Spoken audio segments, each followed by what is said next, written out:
Hi guys! Naglaga na naman po ako ng mais. Pero, ibang klaseng mais naman siya guys. Mais na malagkit daw po ito. Yung mais na malagkit, ganyan yung kulay niya. O may iba-ibang kulay. Yung iba, kulay puti.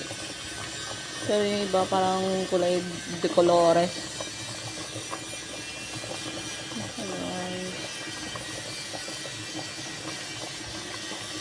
Magme-merienda na naman tayo guys ng mais.